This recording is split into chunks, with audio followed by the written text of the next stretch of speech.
¿Qué tan útil fue el desembarco en Provenza? No todos estuvieron de acuerdo en esa época. El entonces primer ministro de Reino Unido, Winston Churchill, era uno de ellos, pues prefería hacerlo en Europa del Este. Sí, efectivamente, Churchill no quería de este desembarco de Provencia, él quería privilegiar el terreno italiano y después los Balcanes, e incluso después de la guerra hubo todavía críticas sobre este desembarco. Sin embargo, creo que los historiadores demostraron la utilidad que ha tenido y ha sido un desembarco muy exitoso que permitió recuperar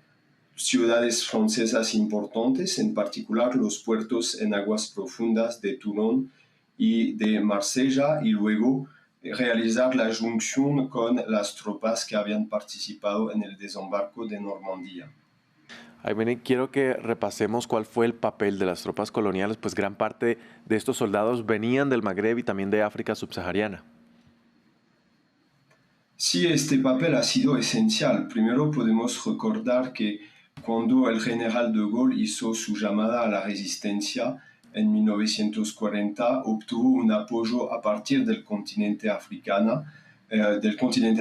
perdón, en África ecuatorial francesa en particular. Entonces los africanos han tenido un gran papel desde el principio de la epopeya de la Francia libre. Y en cuanto al desembarco de Normandía, hubo una participación francesa masiva de 230.000 soldados, pero en estos 230.000 soldados había la mitad que provenía de tropas coloniales de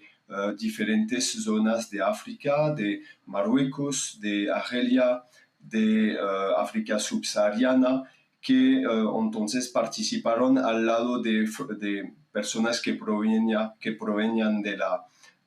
la metrópolis, al lado también de franceses de Argelia, de pies negros, al lado también de personas que provenían de las Antillas, del Pacífico. Entonces es todo este ejército construido a lo largo de la Segunda Guerra Mundial bajo el liderazgo del general de Gaulle, que permitió esta participación francesa muy importante y, como lo han dicho, que contribuyó a poner a Francia del lado de los vencedores de la Segunda Guerra Mundial.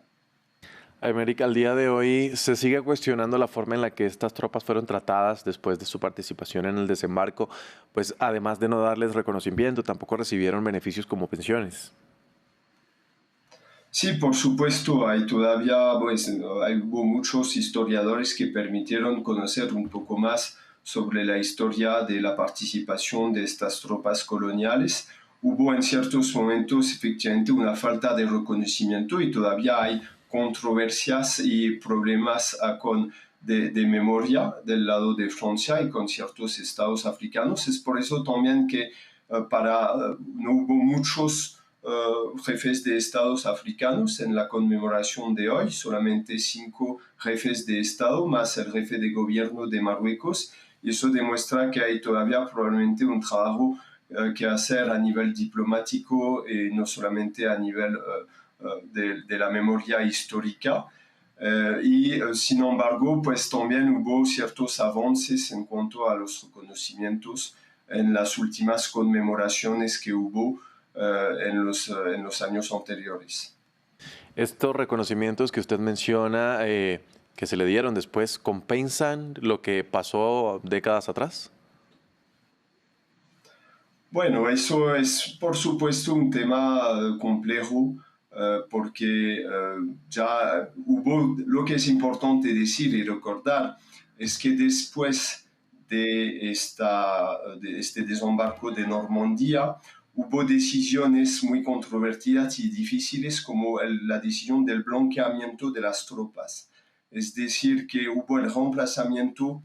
de ciertas tropas, en particular de África subsahariana, por parte de tropas que eran las fuerzas francesas del interior, que reemplazaron los soldados africanos, y eso ha sido un tema controvertido y todavía controvertido, este tema del blanqueamiento de las tropas, que se dio también porque había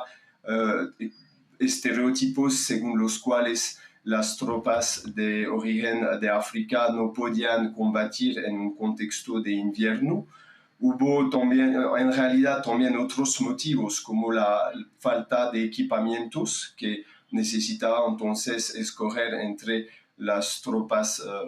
de origen del continente africano y las fuerzas francesas del interior. Y después hubo el tema de las pensiones, hubo falta de cumplimiento de Francia en cuanto a las pensiones que debían obtener ciertos soldados que habían luchado a favor de la liberación de Francia, y todo esto en un contexto que ha sido el contexto de descolonización, que también debemos tomar en cuenta porque a partir de los años 50 hubo el movimiento de descolonización y el fin del imperio francés, en particular a partir del año, en el año 1960.